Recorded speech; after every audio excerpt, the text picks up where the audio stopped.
Welcome to 40G.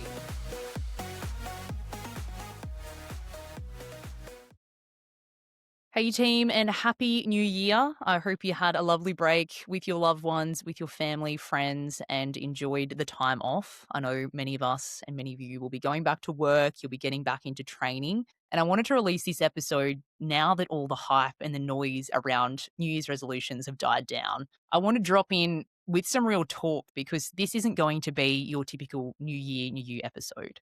Because let's be honest, most of us probably already feel the pressure to be perfect, and January doesn't magically fix everything. I know this year already mightn't have started the way that you planned. Honestly, for me, it certainly hasn't. It's thrown some curveballs in only 5 days as of recording that I wasn't expecting, and that has made me challenge and make me question my future and how I see myself and what I'm going to do with it. But that is okay. That is growth, and everything is not going to work out the way that you planned. You might feel like you're already behind in the goals that you set because they were unattainable. And it's easy to set goals at the start of the year when everyone is talking about it and you've got every account doing different ins and outs, which 4TG did, and I would recommend going and having a look. But it is hard to sustain these things, and especially when the year doesn't start out the way that you planned, or you feel like you've dropped the ball on a goal because already you missed a workout, or you drank too much, or you've eaten too much chocolate, or whatever it may be.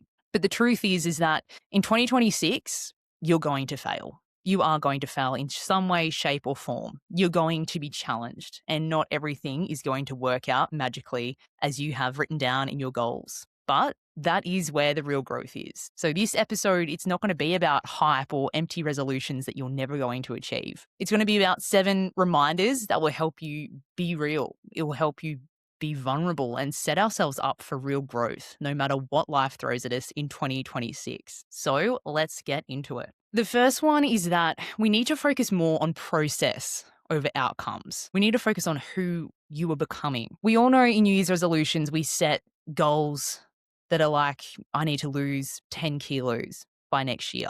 I need to learn a new language. I need to be selected for the state team. I want you to forget the pressure to set perfect outcome goals because it's not about the medal. It's not about the contract. It's not about weighing in at a certain weight or, earning a certain amount of money. It's about who you are becoming every single day. I've chased outcomes and felt empty when I got there because what we're really chasing when we set outcome goals is the feeling that we think we'll feel once we achieve it instead of the outcome or the thing itself. We're often chasing validation. We're chasing pride. We're chasing self-respect and confidence, which are great things to sometimes chase. But once you get there and you achieve it, is that going to be sustainable? So this year, I want you to focus on your process goals. Focus on who you're becoming whilst you're chasing these more outcome goals. Focus on your standards. That's probably the biggest takeaway, is that you need to set standards over setting goals. The daily habits that you implement when no one sees. The way that you show up to all different things, not just the important things, and the integrity that you bring in staying true to your word. If you say you're going to do something, follow through and do it. Because if you don't, you can't trust yourself. And if you can't trust yourself, well, then why would you achieve the incredible things that you're setting yourself up for? For me, I'm trying to show up as a person who gives more than they get. I'm trying to give as much value as I can, as opposed to wanting anything in return. I want to be a leader in my team that people can look up to, that they can trust, that they can go and speak to if they aren't feeling 100%, that they are inspired by, that they can be comfortable around. That is who I want to be.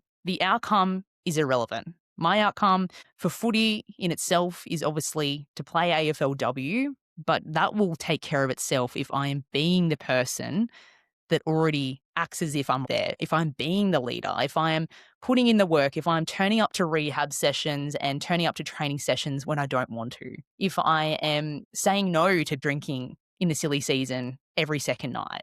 It comes with sacrifices, so you need to put your priorities somewhere. And if I set a goal that I want to be the healthiest I can be, and I want to put my mind and my body first and journal every single day and meditate daily, but then I hit snooze on the alarm, well, then why would I deserve that outcome that I chose? If you show up and you become the best person you can be in elevating your standards across all facets of life, I can guarantee you that your outcomes will come so much more easily. You're not forcing them, you're becoming them.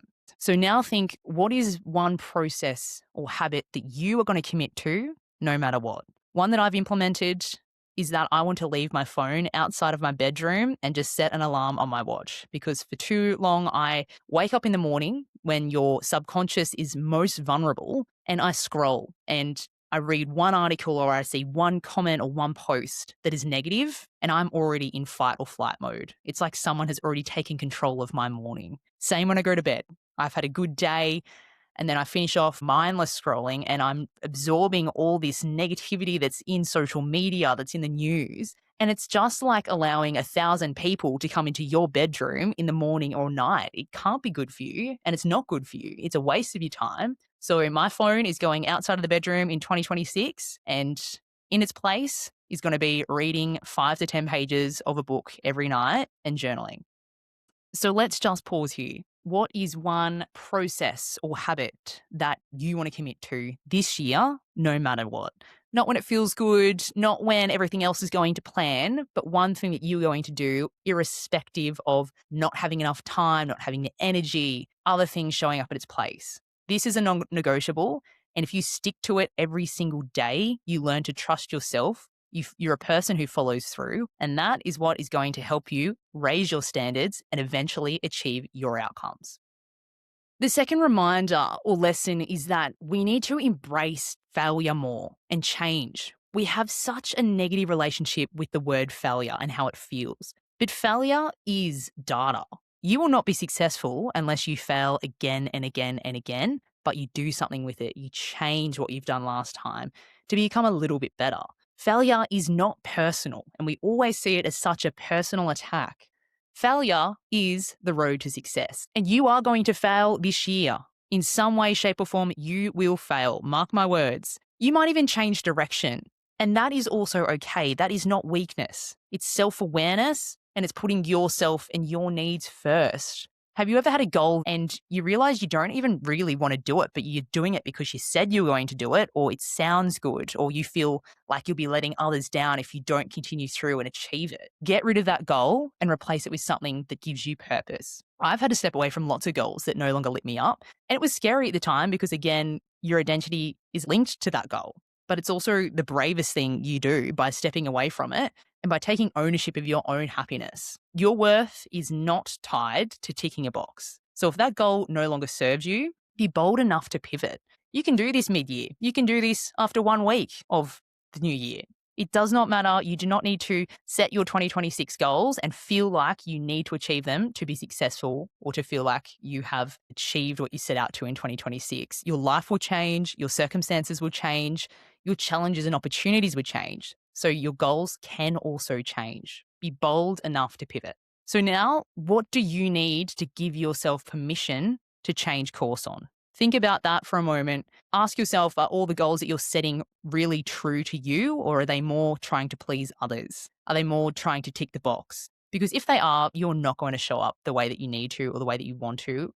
You're wasting your time and you're wasting your energy that you could be directing towards a goal that is going to light you up and make you a much happier and healthier person for 26. The third one now is a really, really important one, and that is to audit your environment and your inner circle. Who is in your corner? I want you to look around at your friends, your family, the people you spend most time with, whether that's teammates, whether it's coaches, whether it's work colleagues, or whoever it might be. And ask yourself, out of all these people, who is in your corner?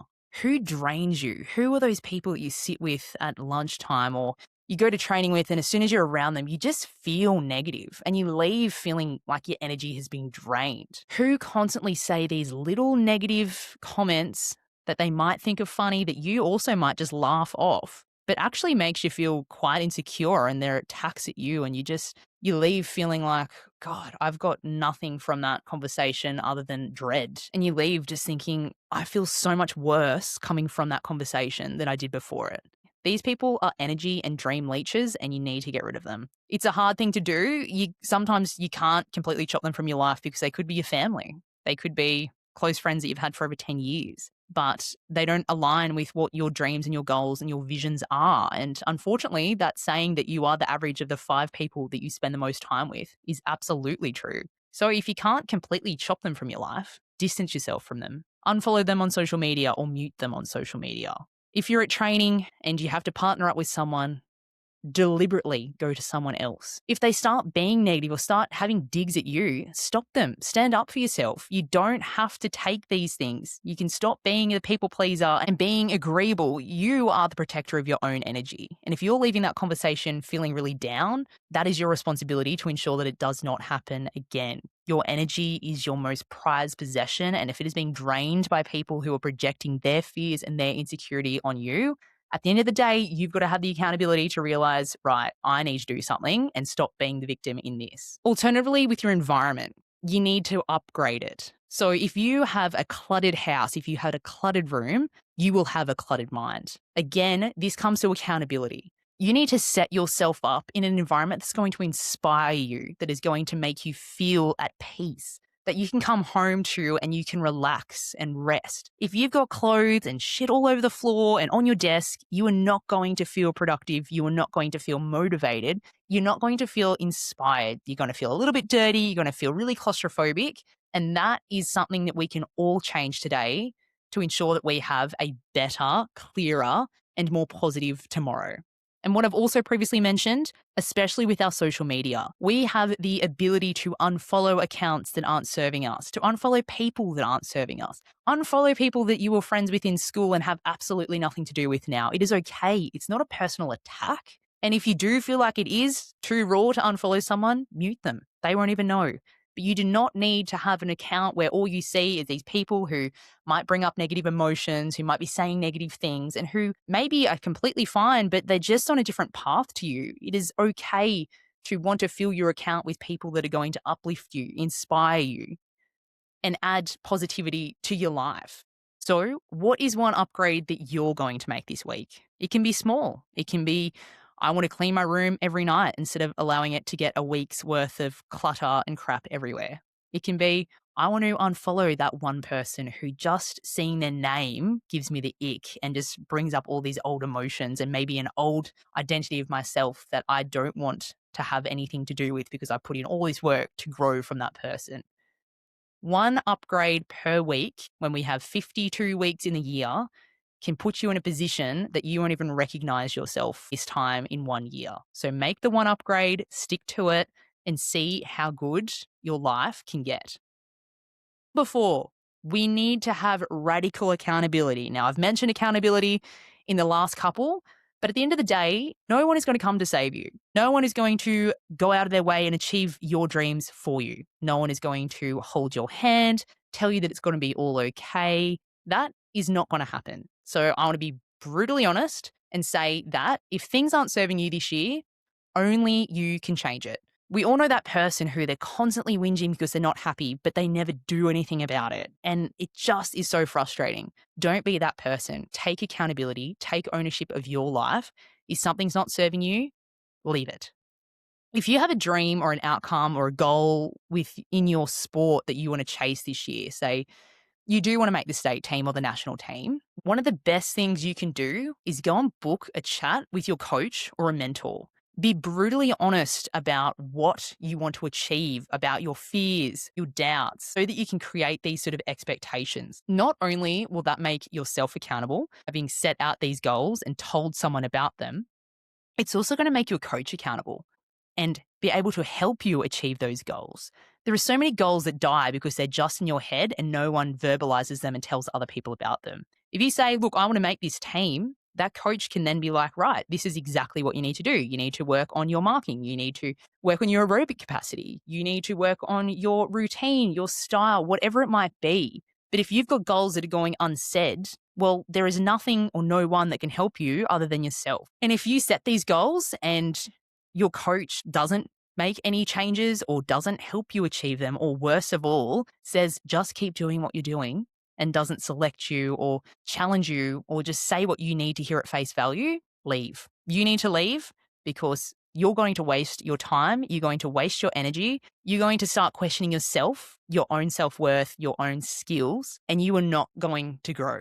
It's not personal. It doesn't mean that you and the coach don't get along. Maybe you just have different visions, but you need to have the radical accountability and ownership to take your own career into your own hands. I know so many friends and so many professional athletes who have not grown within their environment or their team, and it only took them moving to a new club and they have unleashed unbelievable opportunities and achieved things that they never thought they could achieve, all because they clicked with a different coach and they were in a different environment than the one that they were previously in, where they weren't growing, they weren't being pushed. You need a coach who is going to be brutally honest with you and tell you not what you want to hear, but what you need to hear. So book in that meeting with your coach or a mentor or whoever it might be and set these expectations. Don't be scared to tell them your goals, doesn't matter how lofty they might sound, and help and allow them and yourself to be accountable towards achieving them. The fifth one is all about consistency. We have spoken about consistency so much on this podcast already, and that is because it is the key to success.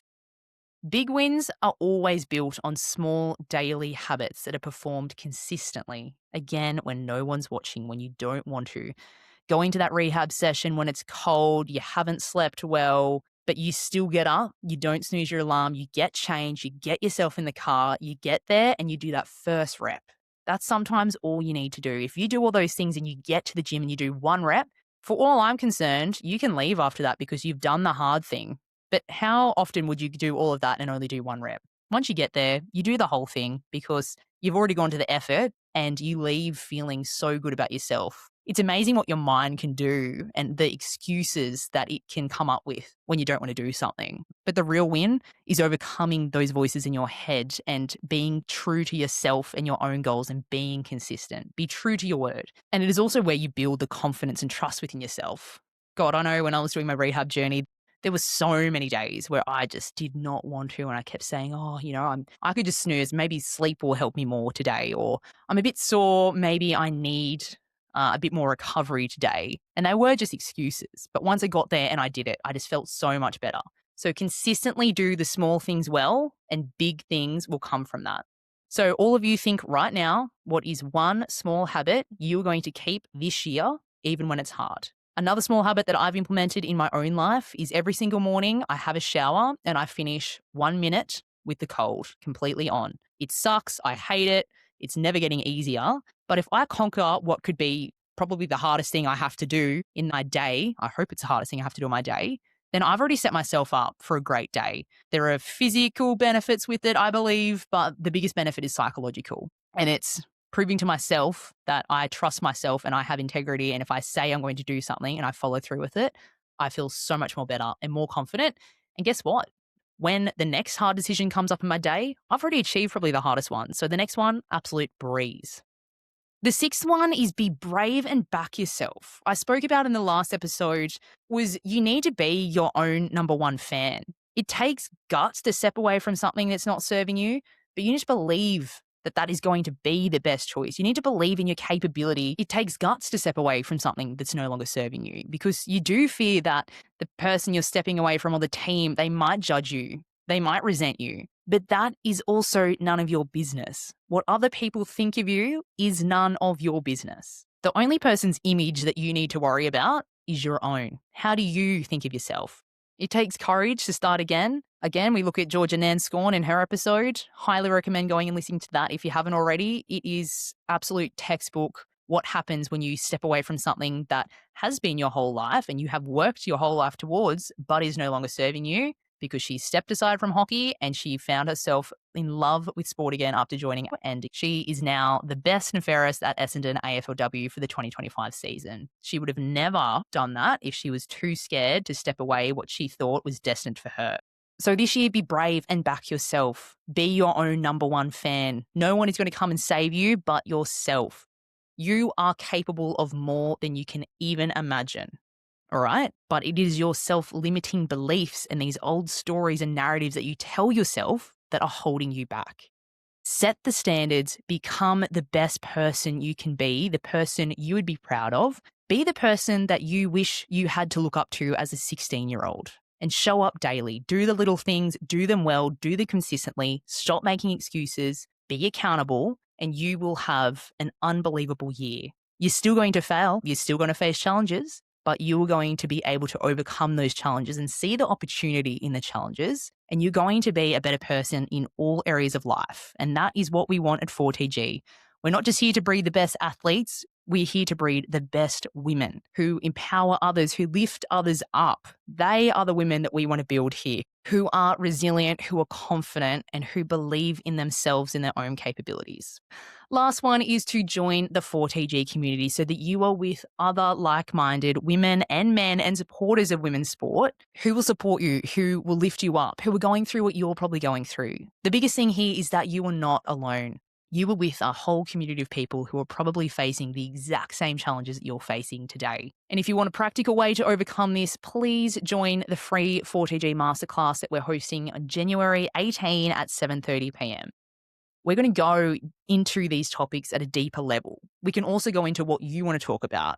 On the Google form, there is an option to leave a comment on what you want to learn and what you want to share and experience within the 4TG masterclass. So please write in that. Other things we'll be going into are overcoming these self-limiting beliefs that are holding us back. We go into goal setting. We go into overcoming challenges and being more resilient and being as confident as we can be and believing in ourselves and our capability so that we can have a fantastic 2026. We can have the best season of sport that we ever imagined.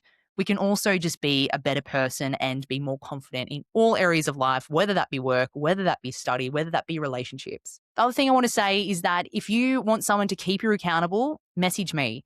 If I can help in any way, shape, or form, whether that is simply checking in once a week to see how your goal is going, whether that is connecting you with someone who might be able to help you or help in any way, I am here and I want to help you. So reach out. Go back and listen to all the past episodes of 4TG. Be sure to share this one if you have got value from it. I want to hear from you. If there are topics that you want to know more of or people you want on this podcast, please DM me. We will make it happen. And I'm here if you need that push. You are not alone. Please reach out. So some parting words. Thank you again for all the love and support for the first season. Follow 4TG on all social media platforms and on all podcast platforms. We have some exciting things coming out this year, including our website, which will be dropping very shortly, and our free 4TG masterclass on January 18. We want as many people there as possible to share your stories. You'll be hearing from some fantastic athletes and some past guests on 4TG. So bring your questions, bring your challenges, bring your goals, your dreams, and let's all help you get there together. If you believe in what we're building and want to help keep the lights on for 4TG, you can help by donating at Shout Me a Coffee, whether that's a one-off donation, whether that is a monthly subscription. It honestly does help so much. So let's make 2026 the year where we show up for ourselves, where we are accountable and where we raise our standards and not just set empty goals and resolutions. DM me anytime if you need support, want to connect, or just want to talk. We're in this together. Let's go for 2026.